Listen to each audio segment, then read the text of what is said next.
যদি আপনি ঈমান নিয়ে কবরে যাইতে পারেন, কবরে যাওয়ার পরে যখন আপনাকে তিনটা প্রশ্ন করবে, তিনটা প্রশ্নের জবাব আপনার জবান দিয়ে যখন বের হয়ে আসবে, রাযীতু বিল্লাহি রাব্বাও ওয়া বিল ইসলাম দীনাও ওয়া বি মুহাম্মাদিন নাবিয়্যাও ওয়া রাসূলা, যখন আপনি এই তিনটা জবাব যখন দিয়ে দিবেন, আল্লাহ রাব্বুল আলামিন উপর থেকে ঘোষণাকারী ঘোষণা করবেন, তার মানে আল্লাহ তাআলা ঘোষণা করে দিবেন, ও আমার ফেরেশতারা, আমার বান্দা ঠিকই বলেছে, সত্যই বলেছে, অতএব আমার ওয়াফসিরু, আমার এই বান্দার জন্য জান্নাতের দরজা খুলে দাও, আমার এই বান্দার জন্য এরকম ভাবে বিছানা বিছায়া যাও, জান্নাতের বিছানা বিছায়া দাও, জান্নাতের দরজা খুলে দাও, জান্নাতের পোশাক পরাইয়া দাও, কোন সুবহানাল্লাহ।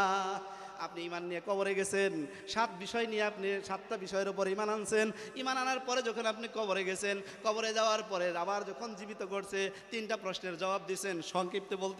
সংক্ষিপ্ত আকারে বলতেছি, কিছুক্ষণের মধ্যেই প্রধান বক্তা আসতেছে। 3টা প্রশ্নের জবাব যখন আপনার হয়ে গিয়েছে, এবার আপনি ঘুম দিয়েছেন, এমন ভাবে ঘুম দিয়েছেন, হাজার হাজার লক্ষ লক্ষ বছর আপনার পারি হয়ে গিয়েছে।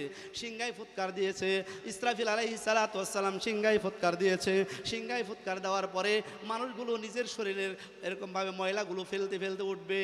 উঠার পরে তখন ওই যে মুমিন বান্দা যারা ঘুমাইছে, যারা 7টা বিষয়ের উপর ঈমান আনছিল, এই 7টার শাখা আছে 77টি, এই 7টা বিষয় নিয়ে যারা কবরে যখন যারা গেছে, যাবার পরে এই মানুষগুলো এরকম ভাবে লক্ষ লক্ষ কোটি কোটি বছর ঘুমাইছে।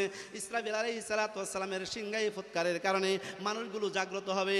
জাগ্রত হওয়ার পরে নিজের শরীরের ময়লাগুলো ফেলবে।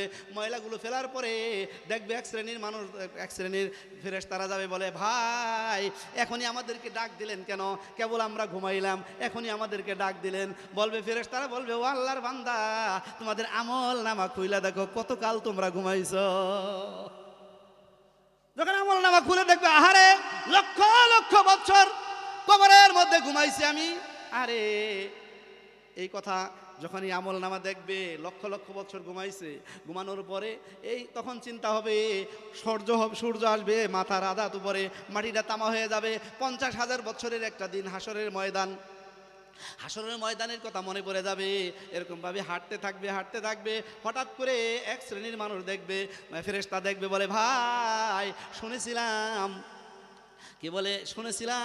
30,000 বছরের পুলসিরাতের রাস্তা, চুলের চেয়ে বেশি চিকন, হীরার চেয়ে বেশি ধার, সেই রাস্তাটা কত দূর? বলে, আহারে ও আল্লাহর বান্দা, তোমরা তো সেই পুলসিরাতের রাস্তা বিজলির আকারে পার হয়ে গেছো। বলে, কেমনে আমরা পার হইলাম? তোমরা আল্লাহর হুকুম মানছিলা, তোমরা ঈমান নিয়ে কবরে আইছিলা, কবরে ঈমান নিয়ে আসার কারণে তোমরা যে বিজলির আকারে পার হইলা 30,000 বছরের পুলসিরাতের রাস্তা, সেইখানে যখন তোমরা গিয়েছো, ফেরেশতারা এরকম ভাবে পাখা মেলাইয়া দিয়েছে, পাখার উপরে উঠছো, চোখের পলকে এপার থেকে ওপার পারি হয়ে গিয়েছো, কোন সুবহানাল্লাহ।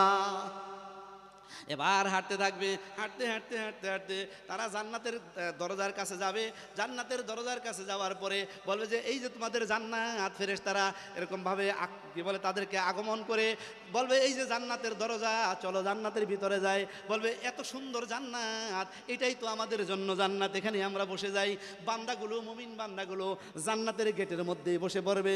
আল্লাহ রাব্বুল আলামিন বলেন, ও আমার ফেরেশতারা, ওরা তো মনে করতেছে এটাই জান্নাত, আসলে তো এটা জান্নাত না, এটা তো কেবলমাত্র জান্নাতের গেট। সুবহানাল্লাহ। বলে, কি করতে হবে? আল্লাহ বলেন, ওয়াসিকাল্লাযীনা তাকাউ রাব্বাহুম ইলাল জান্নাতি যুমারা। সুবহানাল্লাহ বলেন।